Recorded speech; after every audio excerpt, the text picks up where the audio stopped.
삼성전자가 내놓은 이 10조 원짜리 주가 부양책 덕분에 코스피가 간만에 큰 폭으로 올랐습니다. 하지만 삼성전자의 반등을 두고 단기적인 현상일 뿐 보다 근본적인 기술 경쟁력 복원이 더 시급하다는 지적도 나오고 있습니다. 취재 기자와 자세히 살펴보겠습니다. 증권부 신재근 기자 나왔습니다. 신 기자, 삼성전자가 연 이틀 급등을 했습니다. 이 시장에서는 삼성전자의 자사주 매입 효과 어느 정도로 보고 있습니까? 일단 수급적인 관점에서 볼 때요. 유통 주식 수가 줄어들어서 단기간에 주가가 오를 것이라는 예상이 많습니다. 삼성전자는 앞으로 석 달 내에 3조 원 규모의 자사주를 매입하고 이 분량을 모두 소각하겠다고 했는데요. 또 나머지 7조 원에 대해서도 매입 시기를 추후에 결정하기로 했습니다. 네. 자사주 3조 원을 소각을 하게 되면 보통주와 우선주 주식 수가 전체 주식 수의 각각 1% 가까이 줄어들게 됩니다. 나머지 7조 원도 다 소각을 할 경우 그 비중은 3% 가까이로 높아집니다. 이익이 그대로라고 가정하고 주식 수만 줄어들면 주당 순위 EPS가 증가하는 효과가 있기 때문에 주가에 긍정적입니다. 그동안 삼성전자를 매도해왔던 외국인의 유입을 기대해 볼 수 있는 이유입니다. 그런데 외국인들이 그동안 이 삼성전자 주식을 내답한 게 단순히 주당 순이익 얼마 떨어졌다 이것 때문은 아닌 것 같습니다. 결국 이제 반도체 기술 경쟁력, 이 미래에 대한 의문 때문 아닙니까? 그렇습니다. 삼성전자의 근본적인 반도체 경쟁력의 경쟁력의 회복 없이는 효과가 일시에 그칠 것이라는 전망이 많습니다. 네. 주가가 지속적으로 오르기 위해서는 반도체 부문의 실적이 계속해서 좋아질 것이란 신호를 시장에 보여줘야 한다는 건데요. 가장 중요한 건 HBM 같은 차세대 반도체 분야에서 기술 경쟁력을 입증할 필요가 있고요. 또 파운드리의 생존 가능성과 스마트폰 성장 둔화에 대해서도 시장에 분명한 메시지를 줘야 합니다. 종합하면 이번 자사주 매입 소각은 주가의 하방을 지지해주는 역할을 할 뿐 기술 경쟁력 회복이 선행되지 않으면 6만 전자와 7만 전자를 달성하기 어려울 것이란 분석입니다. 네, 그렇습니다. 이 삼성전자가 당장 주가 부양에는 성공했지만 이번 자사주 매입이 근본적인 처방은 아닙니다. 이 트럼프발 반도체 시장의 불확실성이 점점 커지고 있는데 이 기술 경쟁력 복원 대책을 먼저 내놔야 하는 것 아닌가 이런 비판도 있습니다. 정재용 기자의 리포트 보시겠습니다. 삼성전자의 대규모 자사주 매입이 시장의 가뭄 속 단비 역할을 했지만 단기 처방에 그칠까 우려하는 목소리도 나옵니다.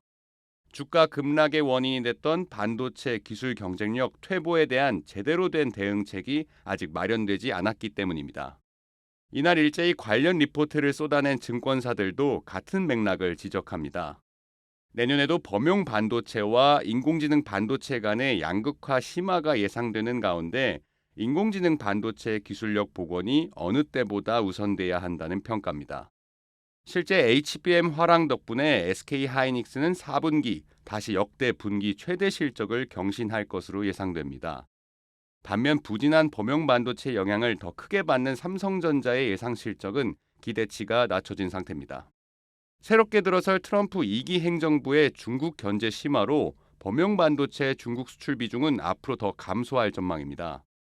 결국 AI 빅테크 중심으로 고성능 반도체 공급을 늘리는 것만이 삼성전자 반도체 실적을 끌어올릴 수 있는 기회라는 분석입니다. 긍정적인 건 삼성전자 내부에서 기술 경쟁력 복원을 위한 쇄신의 움직임이 포착되고 있다는 점입니다. 업계에서는 반도체 재도약 신호가 이르면 이달 말로 예정된 삼성전자 정기 임원 인사로 나타날 것으로 봅니다. 기술 경쟁력을 저해하는 불합리한 의사결정 등이 내부 문제로 지적된 만큼 경영진에서 기술직 중심의 파격 인사가 나올 것이란 관측입니다.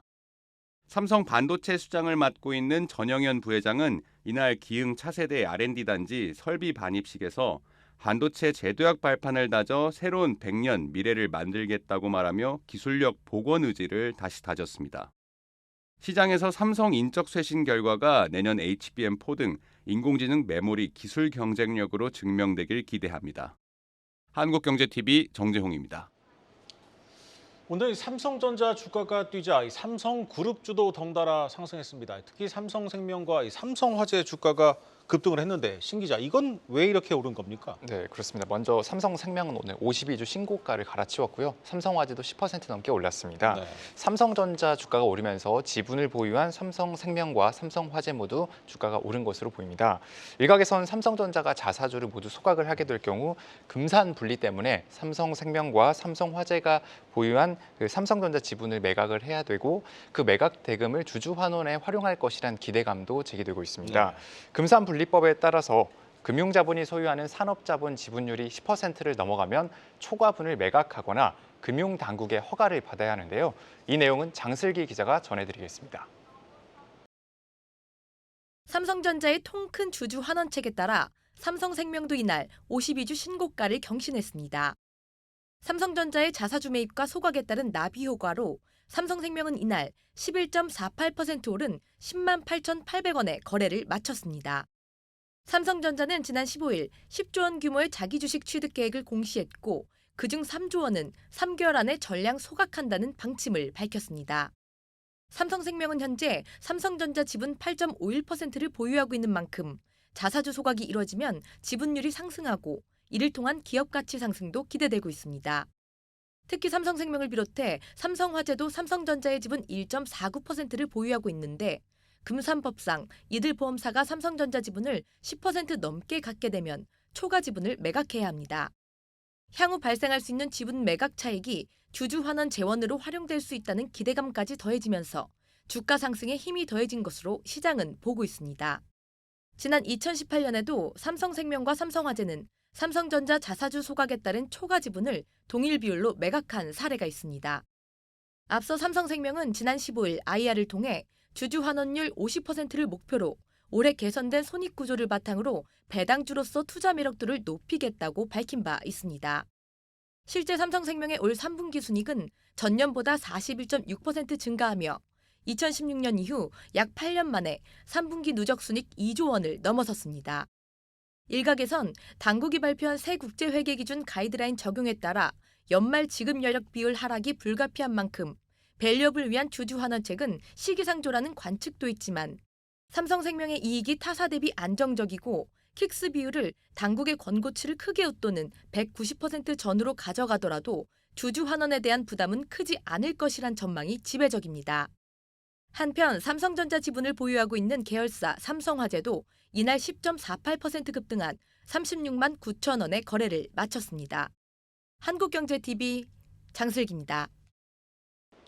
이번엔 우리 주식시장 전반에 대해 한번 진단해 보겠습니다. 트럼프 당선 이후 우리 시장을 둘러싼 이 불확실성이 커진 건 분명합니다. 그런데 이런 불확실성이 이제 정점을 지났다, 이런 평가가 나오고 있다죠. 그렇습니다. 시장에선 1차적으로 트럼프 당선 이후 불확실성에 따른 매도 물량이 어느 정도 나온 것으로 보고 있는데요. 네. 트럼프 취임 이후 발생할 것으로 예상됐던 우려가 주가에 일부 반영됐다는 겁니다. 그동안 지수가 조정을 받으면서 가격적인 측면에서 저평가 매력이 있다는 이런 분석이 있습니다. 코스피의 12개월 선행 주가 수익 비율 PER을 보면 현재 8배 수준으로 작년 말 10.8배에서 크게 하락했고 또 10년 평균에도 한참 밑돌고 있습니다. 증권업계 관계자는 주식시장에 단기간 낙폭이 컸었고 최근 미국에서 트럼프 트레이드가 주춤해지는 모습을 보이고 있어서 기술적 반등이 나올 가능성이 있다고 말했습니다.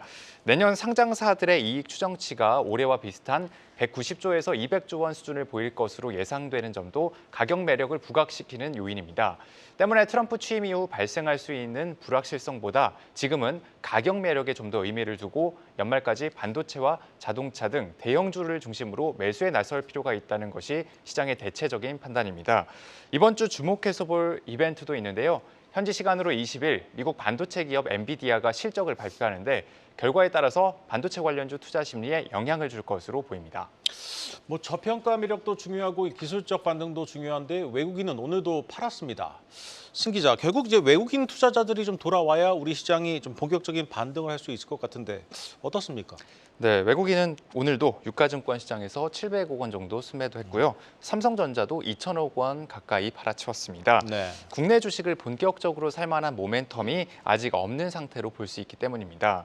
외국인이 국내 주식 비중을 줄인 근본적인 이유는 삼성전자의 그런 반도체 경쟁력 저하뿐만 아니라 공매도 금지와 밸류업 실망 등의 영향도 크다는 분석이 나옵니다. 업계 관계자는 이 같은 종합적인 이유에 대해서 장기 투자성 외국인 자금을 중심으로 한국 주식을 팔았다고 말했습니다. 때문에 삼성전자의 자사주 매입만으로 외국인이 당장 매수로 전환하기는 어렵다는 지적이 나옵니다. 또 트럼프 2기 행정부가 관세 부과 등 어떤 정책을 취할지 아직 가늠하기 어려운 상황입니다.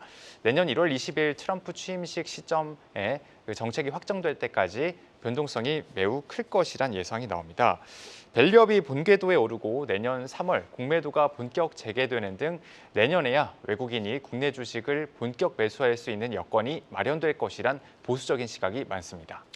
네, 잘 들었습니다. 증권부 신재근 기자였습니다.